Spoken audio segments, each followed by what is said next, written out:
Greetings pachivhitivhiti chedu zimashiti apo patinouya nenhoroondo dzakasiyana-siyana maringe nenyika yeZimbabwe. Nhasi ndine imwe leaked audio mhuri yeZimbabwe hatisi kumira kakuonesana.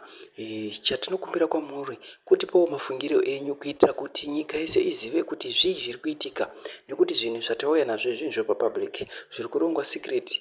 Hatikakwanisa kuti tive nazvo zvese, but zvimwewo zviripo zvamusingasive ndo zvatiri kuzivisa izvozvi. So leaked audio yandinayo, leaked audio yemurume ari kutaura pamusoro pemaforeigners ayo akapamba power yeZimbabwe vakaishandisa mushandisiro wavo. Naizvozvo zvinhu zvazoonekwa kuti aiwa Mashona anonzi akavengana neMandebele. No, zita ari kushandiswa ndere kunzi Mashona ndo akavengana neMandebele, nekuti maforeigners akapinda mutribe yechishona vakazviita ivo Mashona. So pano ndoda kuti uchinzwisise pasina chandabvisa kana chandawedzera. Ndoda kuti unzwisise audio iri panapa, wotudzawo mafungiro ako kuti iwe unofunge chii. Good evening, my brother. My brother from the Rara mother. The subject early Krumangai Matagit is very sensitive. Very sensitive.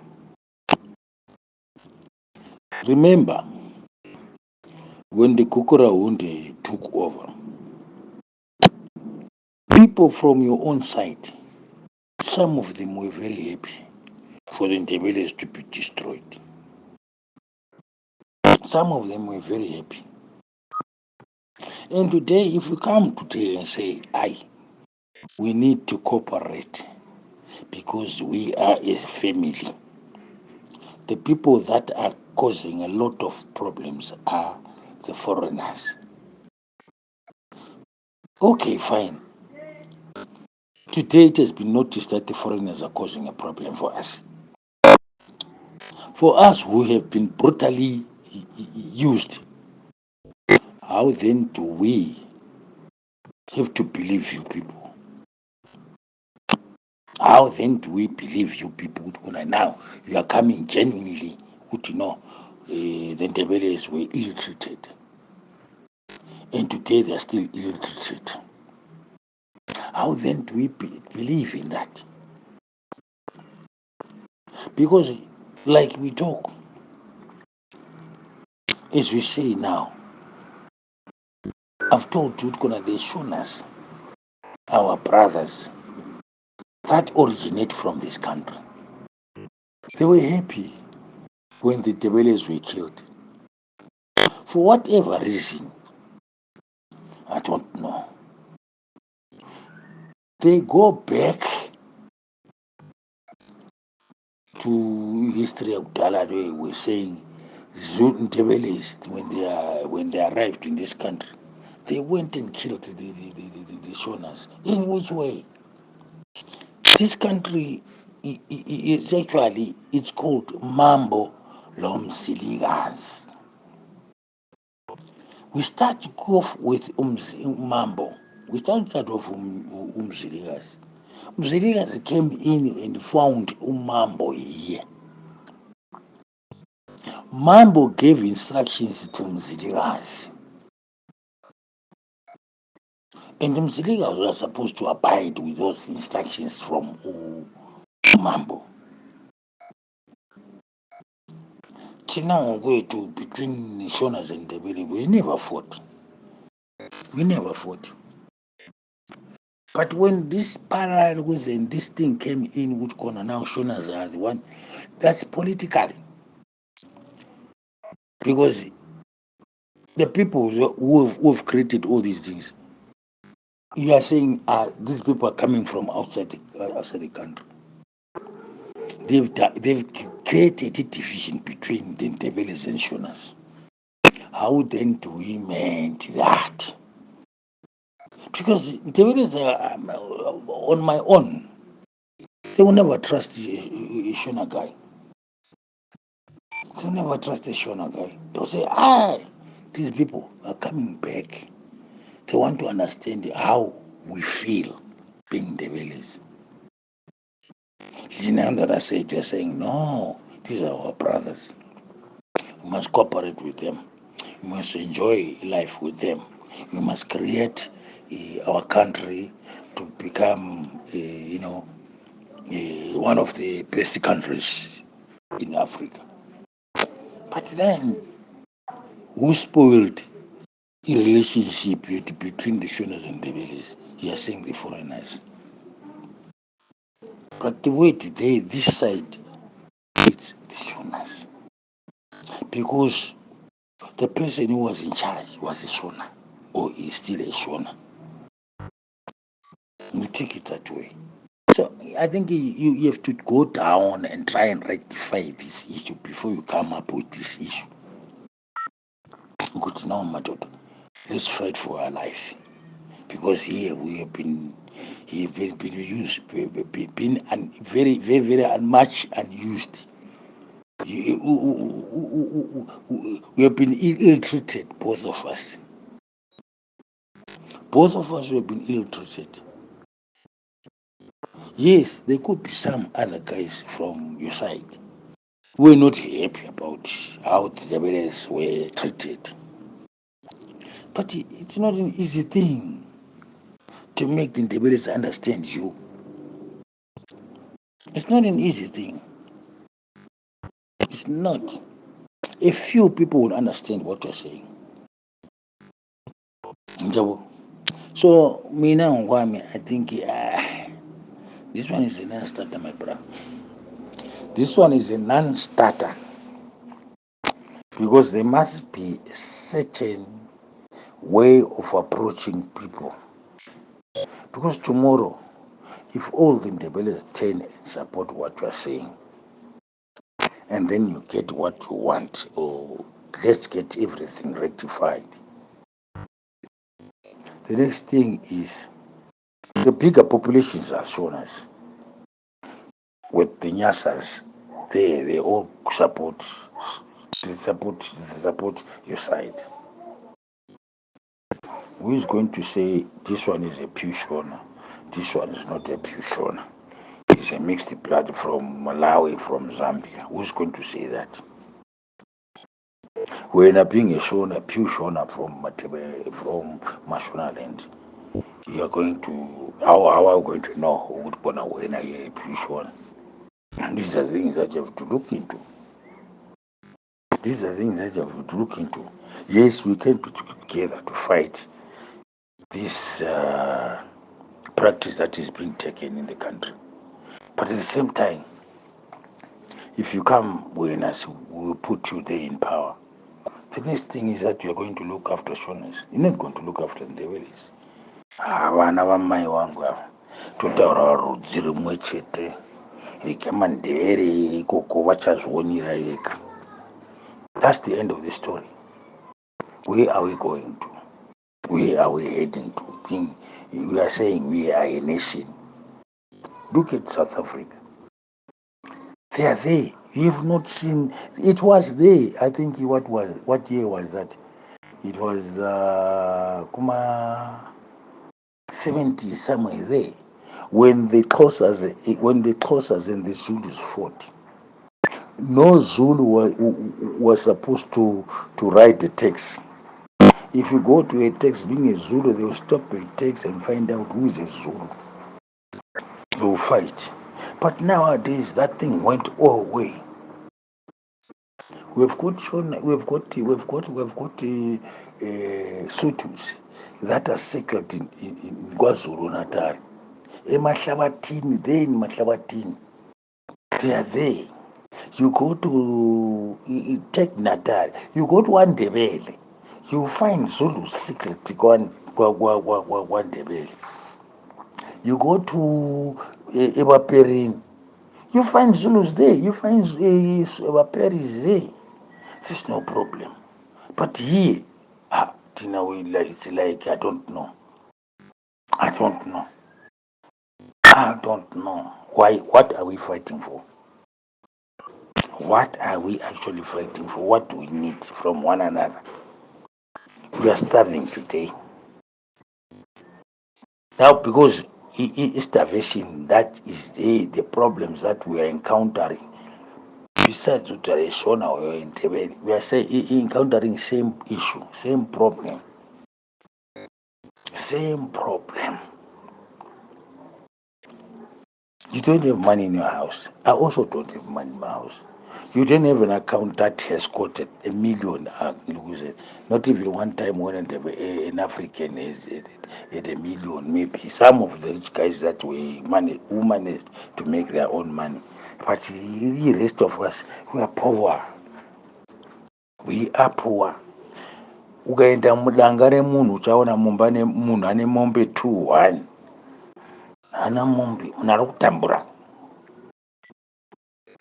uri kutambura, tuteke vana kuchikoro ari kutambura, kuti kumba kudliwe ari kutambura, kuti apfeke semurume achibva mumba make achindoona kuti apfeke sutu chaiwo chaiwo ari kutambura. Where was this thinking kudhara? Today yakuuya this nanikiri yakuuya nandiri this agenda kuti no varume hatichanyatsotarisisa kuti kati upenyu hwedu hwakamira sei. Where were we? Had it been that Shonas and Ndebele were cooperated, ndenyaya dzese idzi dziriko idzi, but there is nothing. There is nothing. Our country is rich. Our country is rich.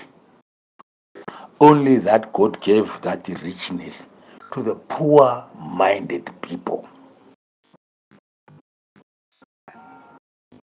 If our country were able to maintain this country, semarongira Mwari, we are the richest. Kudhara Zimbabwe daidzwa kuti bread and basket, whatever. Kudhara, because everything, you would find everything in this country. Nhasi ndisi tiri kutambura.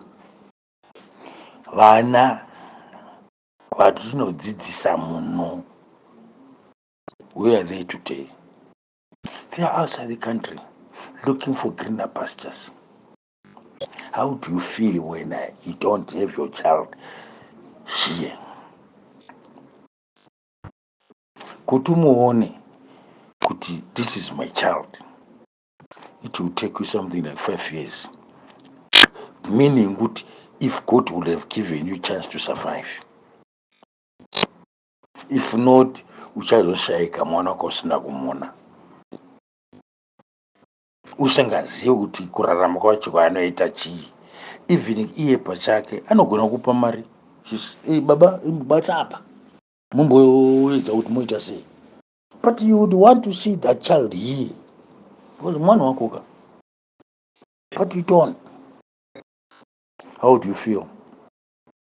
Kuti nhasi ndambobva mumba mangu ndoti inini ndiri kuenda mira ndimbonaona mwana wangu uko okwira bhazi kana taxi kuenda kuno vana vako uchinoona vana vako mbonokwera uri ikoko.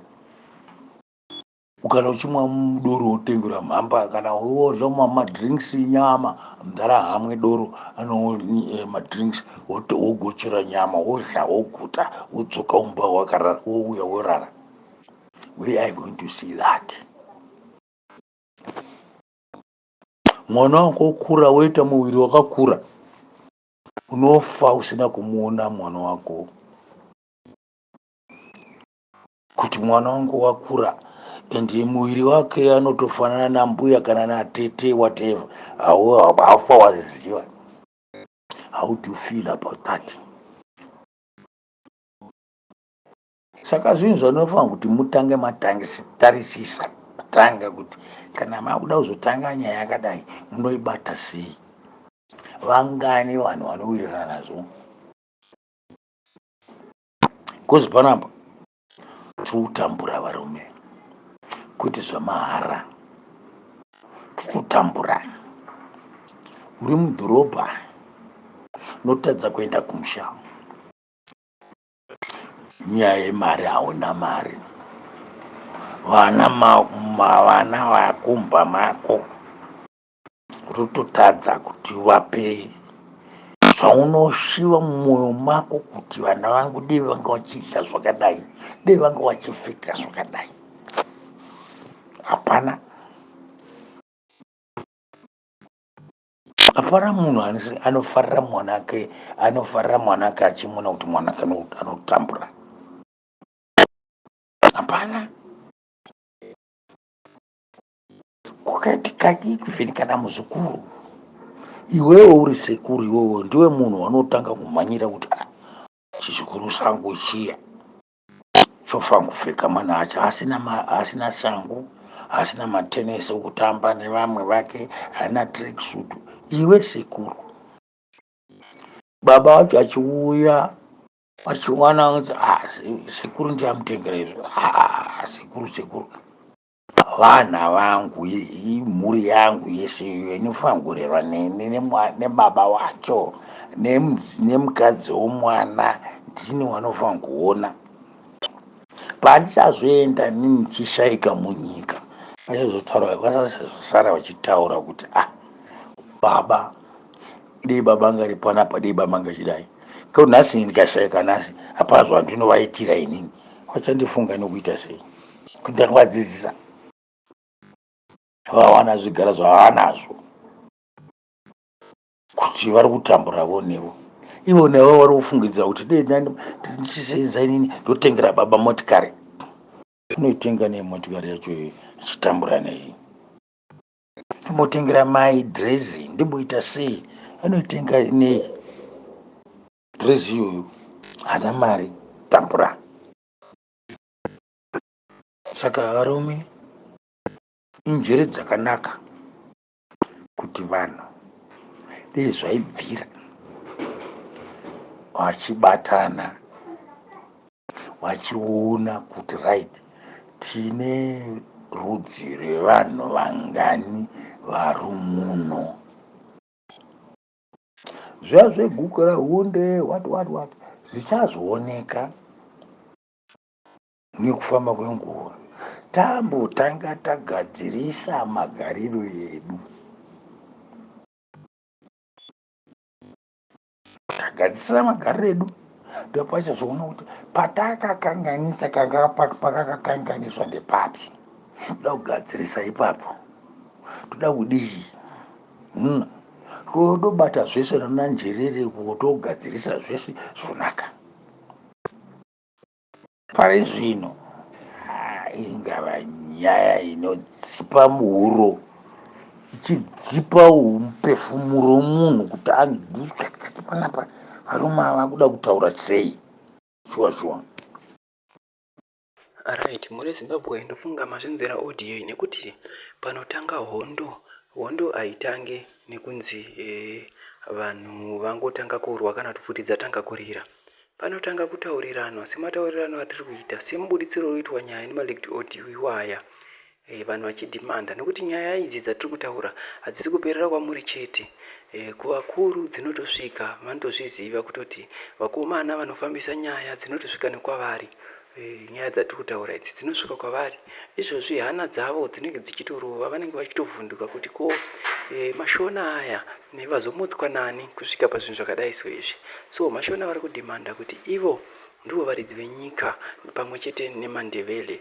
So mandevele ari kutaura kunzi mabwidi nemanyasa, mabwidi nemamumbwa ndivo vakauya vakapfeka mashona vakanouraya nengirikini, vakanouraya mandevele pagokura hundi.